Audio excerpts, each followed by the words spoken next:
Evening dear students. उम्मीद है कि आप लोग जो है एकदम से मस्त स्वस्थ और तंदुरुस्त होंगे। आइए जो है आज हम लोग प्रेजेंट इंडेफिनिट टेंस को यहाँ इंट्रोगेटिव नेगेटिव सेंटेंस पढ़ करके समाप्त करते हैं। ठीक है, इसके बाद जो है हम लोग प्रेजेंट इंडेफिनिट टेंस का एक एक्सरसाइज करेंगे। अफर्मेटिव, नेगेटिव, इंट्रोगेटिव और इंट्रोगेटिव मिला करके सब जो है हम एक एक्सरसाइज करेंगे। तो आइए पहले इसको समाप्त कर लेते हैं। ठीक है, और एक्सरसाइज का जो है आप लोग जवाब जरूर दीजिएगा। ठीक, तो आइए देखते हैं interrogative negative sentence of present indefinite tense. तो देख लो बाबू, जब भी निगेटिव की बात आएगी या तो नहीं उसमें आएगा या तो कभी नहीं आएगा। ठीक, और इंट्रोगेटिव नेगेटिव जब रहेगा तो इसमें प्रश्न पूछा जाएगा। ठीक है, इंट्रोगेटिव नेगेटिव सेंटेंस जब रहेगा तो इसमें प्रश्न पूछा जाएगा और नहीं भी आएगा। तो नहीं की अंग्रेजी हम क्या करते हैं, नॉट लिखते हैं। ठीक है, क्या लिखते हैं, नॉट। तो जब भी नॉट का, ये दिमाग में आप लोग बैठा लीजिए हमेशा के लिए कि जब भी नॉट का प्रयोग हम लोग करेंगे तो ये हमेशा सब्जेक्ट और हेल्पिंग वर्ब के समाप्त होने के जस्ट बाद ही आएगा। नॉट या तो सब्जेक्ट और हेल्पिंग वर्ब के समाप्त होने के बाद ही आएगा, या फिर हेल्पिंग वर्ब या सब्जेक्ट मतलब दोनों के समाप्त होने के बाद ही कौन आएगा, नॉट। समझिए क्या कह रहा हूं मैं। नॉट का जो प्रयोग होगा यानी हेल्पिंग वर्ब और सब्जेक्ट के जस्ट बाद ही होगा। ठीक है, हेल्पिंग वर्ब और सब्जेक्ट के जस्ट बाद ही होगा, मतलब दोनों जैसे समाप्त हुए तुरंत कौन आ जाएगा, नॉट। ये दिमाग में बैठा लो। अब कोई ये नहीं कि सब्जेक्ट पहले आए कि हेल्पिंग वर्ब आए, मतलब दोनों जैसे समाप्त हुए तुरंत हम लोग क्या लगा देंगे, नॉट। लेकिन एक चीज और समझेंगे, कभी कभी हेल्पिंग वर्ब, ठीक है, दो वर्ड से तीन वर्ड से मिलकर बना होता है, जैसे हैज बीन। देखिए ये दो वर्ड से मिलकर हैज और बीन, ये हेल्पिंग वर्ब है। तो जब ऐसी कंडीशन रहेगी तो नॉट का प्रयोग मेन हेल्पिंग वर्ब के बाद में हो जाएगा, नॉट यहाँ लगेगा, हैज नॉट बीन आएगा। ठीक है, जब दो या दो से ज्यादा हेल्पिंग वर्ब होगा का ग्रुप होगा, ठीक है, उसमें कई वर्ड हों, दो या दो से ज्यादा वर्ड हों, यानी तीन वर्ड्स हों, ठीक है, थ्री वर्ड्स हों, होता है थ्री वर्ड्स। ठीक, बिल हैव बीन और शैल हैव बीन में थ्री वर्ड्स होता है, तो उसमें हम क्या करेंगे, मेन वाले हेल्पिंग वर्ब के बाद नॉट लगा लेंगे। ठीक, ये जाने रहिए। तो देखिए अब क्या है, डिस्कस कर रहे हैं, डिस्कस हमें ये करना है, ये हम आपको बता रहे हैं कि जब भी हम नॉट लगाएंगे, ठीक है, इसके लिए हमको कोई नियम याद करने की जरूरत नहीं, जो हमने इंट्रोगेटिव पढ़ा है बस वही हमको अगर हम जान रहे हैं तो हमारा काम हो गया। कैसे हो गया बाबू, देखो जब भी नॉट लिखेंगे तो जैसे ही हेल्पिंग वर्ब सब्जेक्ट समाप्त हुआ या सब्जेक्ट या हेल्पिंग वर्ब समाप्त हुआ तुरंत क्या ला देना है, वहां पे नॉट। नॉट को उठाना है और भैया आप यहाँ आओगे, उसको क्या कर देना है, लगा देना है। ठीक है, तो आइए जो है एक्सरसाइज का हम लोग करते हैं, इंट्रोगेटिव निगेटिव का। ठीक है, तो देखिए, तो नाट जान गए ना, नाट का प्रयोग हमको कहाँ करना है। ठीक है, नाट का प्रयोग हमको कहाँ करना है, ये समझ गए आप लोग ना। ठीक है, अब आते हैं इसके एक्सरसाइज को करते हैं, इसका कुछ देख लेते हैं। तो पहला हमारा जो नियम हमने बताया था, चार प्रकार के सेंटेंस हमारे होंगे। ठीक है, फोर काइंड्स के सेंटेंस, फोर प्रकार के जो है, जो इंट्रोगेटिव नेगेटिव होगा, इंट्रोगेटिव जो हमने पढ़ा था उसमें चार तरह के हमने बताया था सिचुएशन, चार कंडीशन बताया था। पहला, जब वाक्य क्या से शुरू हो। दूसरा, जब वाक्य के बीच में कोई क्वेश्चन वर्ड आए। तीसरा क्या बताया था, जब वाक्य के बीच में कितना, कितने, कौन सी या किसकी में से कोई शब्द आए। चौथा बताया था जब वाक्य में कौन शब्द आए। तो इन चारों का हम इंट्रोगेटिव नेगेटिव भी पढ़ लेते हैं। ठीक, बस इसमें कुछ करना नहीं है बाबू, कल नाट लगा देना। अगर समझ गए हो कि नाट का प्रयोग हमको कहाँ करना है तो आपकी समस्या का क्या समाधान, इंट्रोगेटिव नेगेटिव पढ़ने की फिर जरूरत नहीं। लेकिन हम लोग देख लेते हैं, तो पहला हमारा टाइप क्या है, पहला कंडीशन क्या है, जब वाक्य क्या से शुरू हो। जब वाक्य क्या से शुरू हो बाबू, ठीक है, ठीक है मुन्ना बाबू, जब वाक्य क्या से शुरू हो। तो देखिए जब वाक्य क्या से शुरू होता है तो याद करिए इंट्रोगेटिव वाला, इंट्रोगेटिव सेंटेंस याद करिए, उसमें क्या करते हैं, स्ट्रक्चर कैसे लिखते थे, पहले हेल्पिंग वर्ब लिखते हैं, हमने बताया था कि क्या का कोई मीनिंग नहीं लिखेंगे जब वाक्य क्या से शुरू होगा। पहले क्या लिखते हैं, हेल्पिंग वर्ब, फिर हेल्पिंग वर्ब के बाद क्या लिखते हैं, सब्जेक्ट। अब देखो बाबू, हे बाबू, हेल्पिंग वर्ब भी खत्म, सब्जेक्ट भी खत्म, इसी के तुरंत बाद कौन आएगा बताओ, नॉट आ जाएगा। क्या आ जाएगा, नॉट, इंट्रोगेटिव नेगेटिव।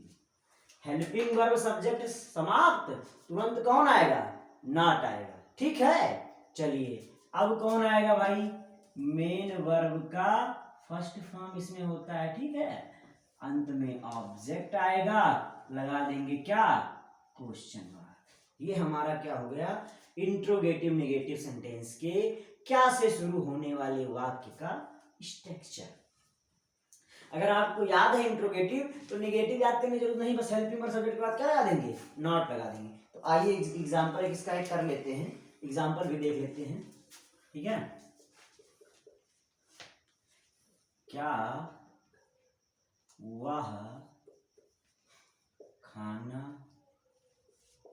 नहीं बनाती है, क्या वह खाना नहीं बनाती है। देखिए प्रश्न पूछा गया है, ठीक है, नॉर्मल प्रश्न है, क्या वह खाना नहीं बनाती है, प्रश्न है ना, इंट्रोगेटिव नेगेटिव। अब देखिए पहला काम हमने क्या कहा है बाबू, पहला काम जब भी हम लोग ट्रांसलेशन करेंगे तो वाक्य का क्या देखेंगे, अंत देख करके टेंस पहचानेंगे। ती है आ रहा है तो प्रेजेंट इंडेफिनिट टेंस।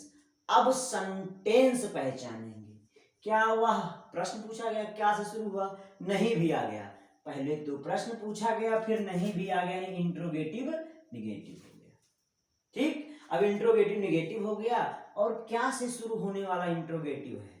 तो जब क्या से शुरू होने वाला इंट्रोगेटिव होता है बाबू, तो पहले क्या लिखते हैं, हेल्पिंग वर्ब। क्या की अंग्रेजी नहीं लिखेंगे, अगर क्या की अंग्रेजी लिखे तो गई भैंस पानी में। ठीक है, क्या की अंग्रेजी नहीं लिखेंगे। हलवा है टेंस, कुछ लोग को वहां लगता है, सारे वीडियो को अच्छे से देखिए, समझिए। ठीक है, कोई समस्या हो तो जो कमेंट बॉक्स में लिखिए, अगर वीडियो अच्छा लग रहा हो, ठीक है, तो लाइक भी करिए। ठीक, तो जब क्या से शुरू होगा तो क्या करते हैं बाबू, पहले लिखते हैं हेल्पिंग वर्ब, और हेल्पिंग वर्ब आता किसके अनुसार है, सब्जेक्ट के अनुसार। ठीक, तो क्या वह खाना नहीं बनाती है, प्रेजेंट इंडेफिनिट टेंस है, इंट्रोगेटिव नेगेटिव सेंटेंस है। अच्छा, इसमें सब्जेक्ट क्या है, जो काम को करे वो सब्जेक्ट है, तो वह सब्जेक्ट है, क्योंकि ती है यानी कि फीमेल है। ठीक है, तो वह की अंग्रेजी क्या हो जाएगा, सी। ठीक है, तो सी के लिए हेल्पिंग वर्ब हमारा क्या आता है, डज। क्या आता है, डज। सी सिंगुलर है, और सिंगुलर के लिए देखो, सिंगुलर में यस लगा है, डज में भी यस लगा है, जानेंगे सिंगुलर के साथ डज, डज। अब सब्जेक्ट लिखिए, सब्जेक्ट कौन है बाबू, सी, डज सी। अब देखो इंट्रो के, देखो हेल्पिंग वर्ब समाप्त, सब्जेक्ट समाप्त, तुरंत क्या लगाएंगे, नॉट। हेल्पिंग वर्ब हो गया, सब्जेक्ट हो गया, नॉट हो गया।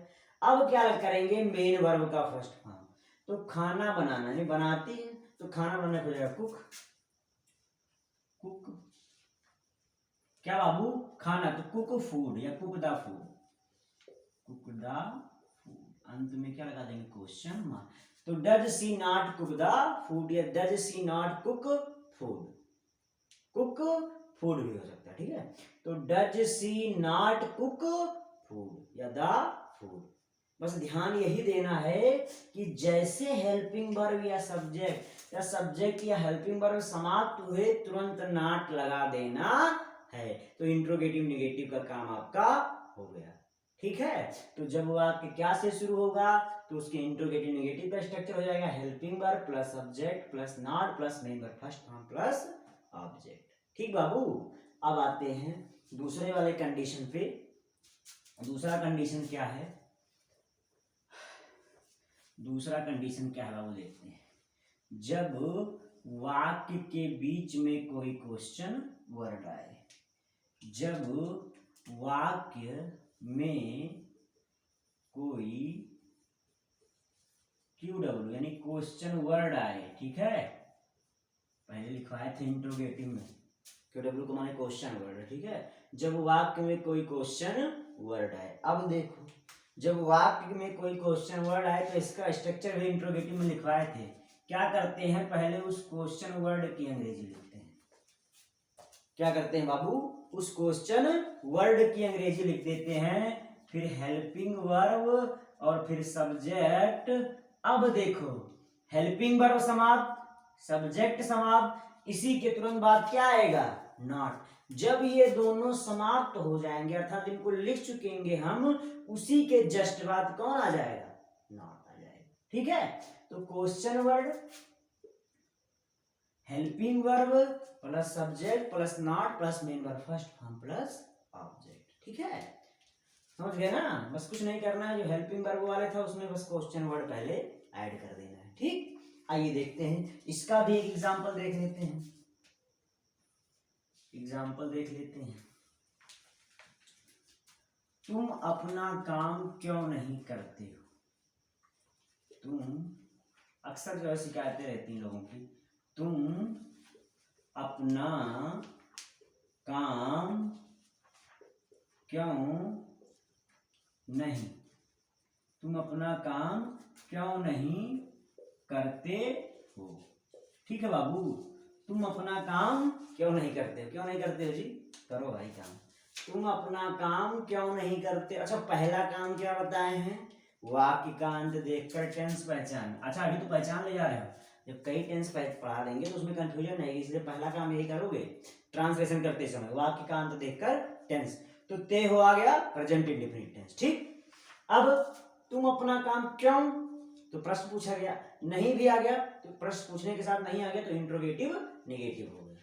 अब इंट्रोगेटिव निगेटिव में कौन वाला, जब वाक्य के बीच में कोई क्वेश्चन वर्ड आए तब वाला। इसके लिए ये रूल है, स्ट्रक्चर है कि क्वेश्चन वर्ड की अंग्रेजी पहले लिख देना है। तो क्यों की अंग्रेजी व्हाई, क्यों की अंग्रेजी व्हाई।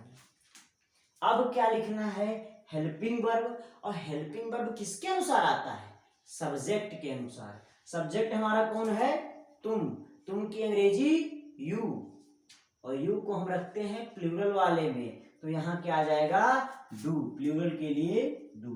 तो व्हाई डू क्वेश्चन वर्ड हो गया, हेल्पिंग वर्ब हो गया, क्या बचा, सब्जेक्ट, और सब्जेक्ट कौन है, तुम की अंग्रेजी यू, तो व्हाई डू यू। हे बाबू हेल्पिंग वर्ब भी खत्म और सब्जेक्ट भी खत्म, तुरंत कौन आएगा, नॉट आएगा, कौन आएगा, नॉट। तो व्हाई डू यू नॉट। अब देखिए कौन सा वर्ब है, काम करना, तो करना का होता है डू, तो why do you not do first form आएगा, करना का भी डू होता है, हेल्पिंग वर्ब डू डज तो है लेकिन करना का होता है डू, काम करना। Why do you not do, किसका काम भाई, अपना काम। तो यू के अपने के लिए होता है योर, यू के अपने के लिए क्या होता है, योर, ध्यान देना, यू के अपने के लिए योर, ही के अपने के लिए हिज, सी के अपने के लिए हर, ठीक है। तो why do you not do your work, your work, ये हो गया हमारा ट्रांस, अपना काम। तो यू के अपने के लिए होगा योर वर्क, तो why do you not do your work, ठीक है। यानी जब वाक्य के बीच में कोई क्वेश्चन वर्ड आएगा तो उसके लिए इंट्रोगेटिव का ये स्ट्रक्चर हो जाएगा, ठीक है। बस इतना ध्यान देना, इंट्रोगेटिव निगेटिव कुछ है नहीं, इसको अलग से पढ़ने की जरूरत नहीं पड़ेगी। अब दिमाग में आप लोग बैठा लीजिएगा कि जो नॉट का प्रयोग होगा वो हमेशा सब्जेक्ट और हेल्पिंग वर्ब के समाप्त होने के बाद हो जाएगा, दोनों में से चाहे जो पहले समाप्त हो, और जैसे समाप्त होंगे तो हम क्या लगा देंगे, नॉट। अब आते हैं तीसरा काइंड भी देख लेते हैं, ठीक है बाबू, तीसरा काइंड भी देख लेते हैं। तीसरा काइंड क्या था, जब वाक्य के बीच में कितना कितने कौन सी और किसकी शब्द अर्थात स्पेशल क्वेश्चन वर्ड आए, ठीक है। तीसरा क्या है, जब, तीसरा क्या बाबू, जब वाक्य के बीच में कितना कितने कितना कितने कौन सी या किसकी शब्द, या किसकी, कितना, कितने, कौन सी या किसकी, ठीक है, आदि शब्द आए, किसकी आदि शब्द आए, ये हमारा रूल है तीसरा। जब वाक्य के बीच में कितना, कितने, कौन सी या किसकी, ठीक है, आदि शब्द आए, इन चारों में से कोई शब्द आए तो क्या करते हैं, किसकी शब्द आए ऐसा भी लिख सकते हो। जब वाक्य के बीच में कितना, कितने, कौन सी या किसकी शब्द आए, ठीक, तब क्या करते हैं, हमने इसका स्ट्रक्चर लिखवाया था बाबू। इसका स्ट्रक्चर क्या लिखवाया था कि हम इसको कहे थे स्पेशल क्वेश्चन वर्ड। क्या कहे थे, स्पेशल क्वेश्चन वर्ड। तो पहले हम क्या लिखते हैं, स्पेशल क्वेश्चन वर्ड। फिर हमने बताया था इंट्रोगेटिव वाले में, ठीक है, कि इसके बाद नाउन आता है, तो उस नाउन की अंग्रेजी भी क्या कर देते हैं, इसी के साथ लिख देते हैं। यानी इसके बाद क्या आएगा, नाउन आएगा। फिर क्या आएगा, हेल्पिंग वर्ब आएगा। फिर क्या आएगा, सब्जेक्ट आएगा। फिर क्या आएगा, मेन वर्ब फर्स्ट फॉर्म आएगा। फिर क्या आएगा, ऑब्जेक्ट, और अंत में क्वेश्चन मार्क। जब कितना, कितने, कौन सी या किसकी में से कोई शब्द आएगा तो क्या करेंगे, स्पेशल क्वेश्चन वर्ड इसको कहते हैं, अर्थात इसकी जो है इंग्लिश लिख देंगे। फिर इसी के जस्ट बाद वाला जो शब्द आएगा वो नाउन होगा, उसकी अंग्रेजी लिख देंगे, ठीक है। फिर उस जो है सेंटेंस के सब्जेक्ट के अनुसार हेल्पिंग वर्ब लिख देंगे। फिर सब्जेक्ट, फिर मेन वर्ब फर्स्ट फॉर्म, और अंत में क्या लगा देंगे, ऑब्जेक्ट, ठीक है। ऑब्जेक्ट को लिख के क्वेश्चन मार्क लगा देंगे, ठीक है। इन्हीं वही नियम है। अब देखिए, अब इंट्रोगेटिव हो जाएगा तो एक चीज और क्या करना है कि हेल्पिंग वर्ब और सब्जेक्ट खत्म हुआ तो इसके बाद कौन आ जाएगा, नॉट आ जाएगा। क्या आ जाएगा, नॉट। कि इंट्रोगेटिव है ना, तो हेल्पिंग वर्ब और सब्जेक्ट खत्म हुआ तो कौन आ जाएगा इसके बाद, नॉट। यानी अर्थात यहाँ नॉट भी लिख देना है। कुछ नहीं है बाबू, इंट्रोगेटिव नेगेटिव कुछ नहीं है, बस ध्यान ये देना है कि जैसे ही हेल्पिंग वर्ब और सब्जेक्ट खत्म होंगे तुरंत कौन आएगा, नॉट आ जाएगा, ठीक है। यही रूल है हमेशा, तो दिमाग में बैठा लेना। इंट्रोगेटिव नेगेटिव पढ़ने की जरूरत नहीं पड़ेगी, ये चूंकि प्रेजेंट इंडेफिनिट टेंस है इसमें पढ़ा दे रहे हैं, आगे नहीं पढ़ाएंगे, आप लोग खुद कर ले जाएंगे, ठीक है। चलिए अब इसका भी एग्जांपल देख लेते हैं, इसका भी एग्जांपल देख ले रहे हैं, ठीक है।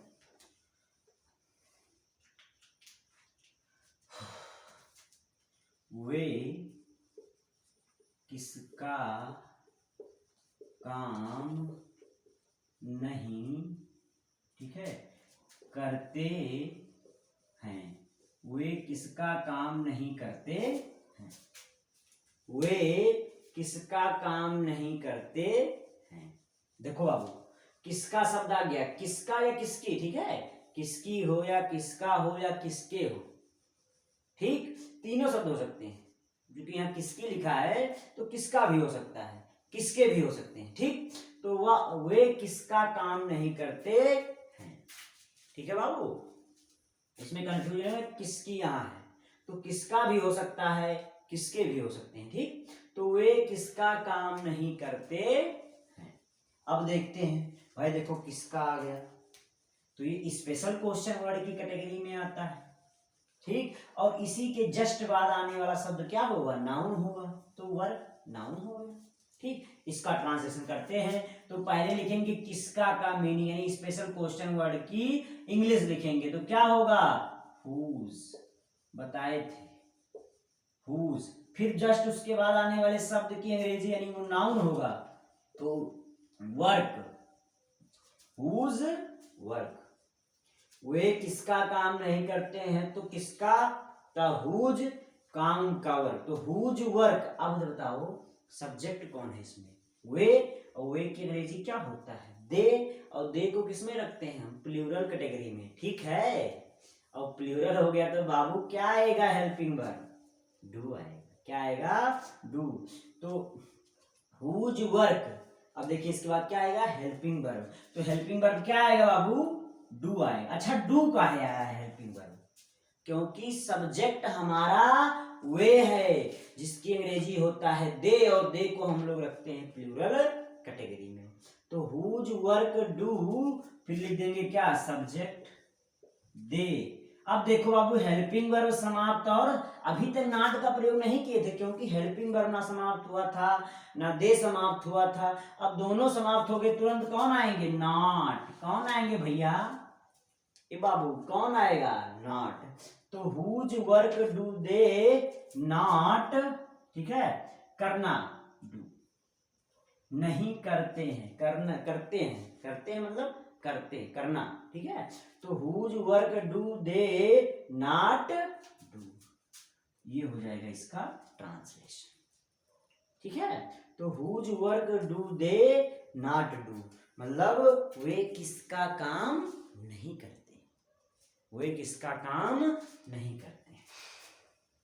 ये हो गया क्या, कितना कितने वाला। जब भी होगा हाउ मेनी हाउ मच होगा, उसके बाद भी नाउन आएगा। बस ये ध्यान देना है कि हेल्पिंग वर्ब सब्जेक्ट खत्म, तुरंत कौन आएंगे, नॉट जी, ठीक है। चौथा रूल देख लेते हैं बाबू, चौथा रूल भी देख लेते हैं। चौथा रूल क्या था, जब वो आपके बीच में क्या आए, कौन आए, जब वो आपके बीच में क्या आए, कौन आए, ठीक है। जब वो आपके बीच में क्या आए, कौन, तो लिख लेंगे, जब वाक्य में कौन शब्द आए, जब वाक्य में कौन शब्द आए, ठीक। तो जब वाक्य में बाबू कौन शब्द आएगा, तो हमने बताया था कि कौन की अंग्रेजी हम क्या लिखते हैं, हु, क्या लिखते हैं, हु लिखते हैं। तो इंट्रोगेटिव में मैंने बताया था कि हु को हम मानते हैं सिंगुलर सब्जेक्ट, सब्जेक्ट यही होता है और सिंगुलर होता है, ठीक। तो इसके लिए हमने इंट्रोगेटिव में बताया था कि हेल्पिंग वर्ब डू डज का प्रयोग नहीं किया जाएगा, हेल्पिंग वर्ब के रूप में डू डज का प्रयोग इंट्रोगेटिव में कौन वाले जो है सेंटेंस में नहीं किया जाएगा, लेकिन इंट्रोगेटिव निगेटिव में हु के साथ जो है डू डज हेल्पिंग वर्ब का प्रयोग किया जाएगा। यही दिमाग में रखना है, कंफ्यूज कर देता है बच्चों को, ठीक है। तो आइए देखते हैं, इसका स्ट्रक्चर हो जाएगा हु प्लस, अब बताओ हु सिंगुलर है तो डू आएगा कि डज आएगा, डज आएगा, है कि नहीं। तो हमको हेल्पिंग वर्ब लिखने की जरूरत नहीं, डज लिख देंगे डायरेक्ट, है ना, डज लिख देंगे, हेल्पिंग वर्ब लिख देंगे, जो भी लिख पाइए। Who plus does plus not, ये देखो बाबू, सब्जेक्ट हेल्पिंग वर्ब दोनों समाप्त, तुरंत आया क्या, not. Who plus does plus not plus, अब यहां मेन वर्ब फर्स्ट फॉर्म हो जाएगा, प्लस ऑब्जेक्ट, अंत में क्वेश्चन मार्क, ठीक है, प्लस ऑब्जेक्ट, अंत में क्या हो जाएगा, क्वेश्चन मार्क, ठीक है। ध्यान देना है, who plus does plus not plus main verb first form plus object. इसका एग्जांपल हम लोग देखें तो एग्जांपल देख लेते हैं, ध्यान देना है। देखिए, इंट्रोगेटिव में हु के साथ हेल्पिंग वर्ब का प्रयोग नहीं किया जाता है, लेकिन इंट्रोगेटिव नेगेटिव में हु वाले के साथ हेल्पिंग वर्ब का प्रयोग किया जाता है। अच्छा, डू काहे नहीं लिखे, क्योंकि हु जो है यही सब्जेक्ट है और ये सिंगुलर होता है, और सिंगुलर होता है तो बाबू डू लिखने की जो है जरूरत नहीं है, खाली क्या लिख देंगे, डज लिख देंगे, ठीक है। चलिए, तो who plus does plus not, अब सब्जेक्ट हेल्पिंग वर्ब खत्म, तुरंत क्या आ गया, नॉट आ गया, फिर main verb first form object, ठीक है। फिर देखेंगे, तुम्हें, इसका एग्जांपल लिख देते हैं, तुम्हें कौन नहीं पढ़ाता है, तुम्हें कौन नहीं पढ़ाता है, ठीक, तुम्हें कौन नहीं पढ़ाता है, तुम्हें कौन नहीं पढ़ाता है, इंट्रोगेटिव नेगेटिव है भाई, ठीक है। तुम्हें कौन नहीं, देखो ता है आ गया, प्रेजेंट इंडेफिनिट टेंस, कौन भी आ गया, नहीं भी आ गया, तो तुम्हें कौन नहीं पढ़ाता है, इसका हम लोग ट्रांसलेशन करेंगे। तो देखिए, पहले तो हम क्या करेंगे, कौन की अंग्रेजी क्या लिख देंगे, हु, क्या लिखेंगे, हु, हु के लिए क्या आ जाएगा, डज, तो हु डज, फिर जैसे देखो सब्जेक्ट खत्म, हेल्पिंग वर्ब खत्म, तुरंत क्या आ जाएगा, नॉट, तो who does not, main verb first form, तो पढ़ाना का होता है टीच, पढ़ाना, देखिए पढ़ाता, यानी कौन सा काम कर रहा है, पढ़ाने का काम। कौन सा काम हो रहा है, पढ़ाने का, मतलब हो तो नहीं रहा है लेकिन जो एक्शन है वो पढ़ाना है, ठीक। तो हु डज नॉट टीच, किसे भाई, तुम्हें, टीच यू, है ना, who does not teach you, तुम्हें कौन नहीं पढ़ाता है, यानी हु आ गया, फिर हु चूंकि सिंगुलर है तो इसीलिए डज आ गया, निगेटिव है ना, यहाँ हेल्पिंग वर्ब का प्रयोग किया जाएगा। अफर्मेटिव सॉरी इंट्रोगेटिव होता खाली तो वहां हेल्पिंग वर्ब का प्रयोग नहीं किया था, क्या किया था हमने, लिखवाया था यस या ईएस फॉर्म का प्रयोग, ठीक है, से होता तुम्हें कौन पढ़ाता है, तो हु टीचेज यू हो जाता, हु टीचेज यू हो जाता, लेकिन यहाँ तुम्हें कौन नहीं पढ़ाता है, इंट्रोगेटिव निगेटिव हो गया तो हेल्पिंग वर्ब का प्रयोग किया जाएगा। तो हु डज, चूंकि सिंगुलर है इसलिए डज आ गया, who does not, subject helping verb समाप्त, तुरंत आ गया नॉट, फिर टीच मेन वर्ब का फर्स्ट फॉर्म यू, तो who does not teach you, ठीक है। इसके बाद अब यहाँ समाप्त हो गया बाबू, प्रेजेंट इंडेफिनिट टेंस समाप्त हो गया, पूरा बढ़िया विस्तार से पढ़ाए हैं, ठीक है, कभी नहीं वाला भी करवा दिए हैं, हर प्रकार से जो है करवा दिए हैं इसको। अब इसके बाद मैं जो है इस जो है प्रेजेंट इंडेफिनिट टेंस का एक्सरसाइज लाऊंगा, उसमें जो है मैं हिंदी के वाक्य लिखकर उसका ट्रांसलेशन करूंगा, पहले कुछ समय दूंगा आपको उसके लिए, 5 सेकेंड का समय, 5-6 सेकेंड का समय दिया जाएगा आप लोग, उसमें आप लोग जो है उसका क्या करिएगा, आंसर दीजिएगा, ठीक है, ट्रांसलेशन करिएगा, अगर आपका सही आता है तो यहाँ अपना स्कोर आप लोग कमेंट बॉक्स में लिखिएगा, ठीक है। कम से कम जो है 10 से 12 सेंटेंस जो भी हो पाएगा, 10 से 15 सेंटेंस हम यहाँ एक्सरसाइज में करवाएंगे, मिला करके अफर्मेटिव निगेटिव इंट्रोगेटिव जो भी सब है मिला करके, ठीक है, आप लोग को अपना स्कोर कमेंट बॉक्स में करना है, ठीक है। यदि वीडियो आपको अच्छा लगा हो तो इसको लाइक करिए, शेयर करिए, सब्सक्राइब करिए, ठीक है। Thank you.